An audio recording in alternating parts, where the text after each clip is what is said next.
We had some locally heavy downpours last night. Now, there's not a lot of rain going on right now, but the wind is howling. And you can kind of tell by Matthew's live shot there at that big problem up at I-69 and 465. All right.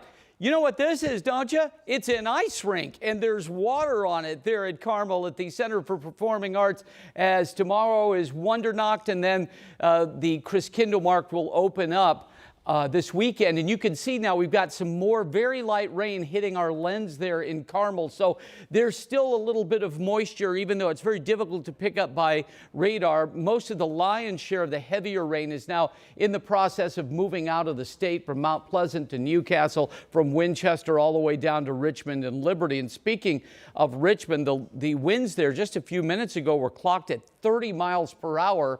And throughout Indiana this morning, we have had 20 to 40 mile per hour wind gusts. You'll notice closer to this deep area of low pressure, the winds over in Peoria are 34 miles per hour. Now, when you see something like that, you know, yes, we will have more strong gusty winds. Right now, 61 degrees as the kids are headed off to school.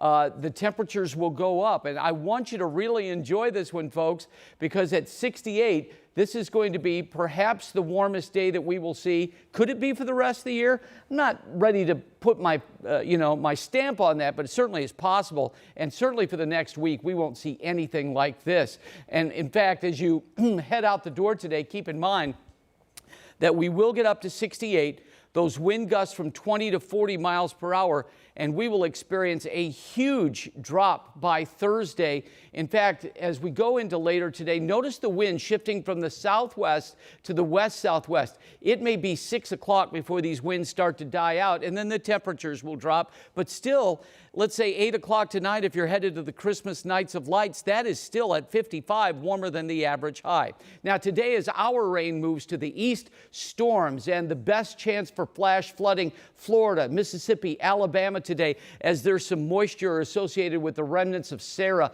that's pushing north and aiding in that rainfall. But let's talk temperatures. Now, as we move into the day, the 60s. Tomorrow, the jet stream really starts to drop, the polar flow of the jet, and look at this.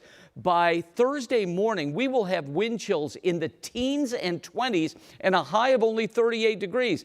Added to that, we could see a little moisture in the form of some snow showers and rain. Now, this is a look at Wednesday with some light rain moves through, and then that area of low pressure kicks some cloud cover that may have some moisture in it in the form of snow showers Thursday morning. Let's serve up the forecast here at the breakfast hour. 68 today, 53 Wednesday, Thursday only 38, 30 degrees cooler than today. We'll rebound to the 40s, ladies, Friday and Saturday.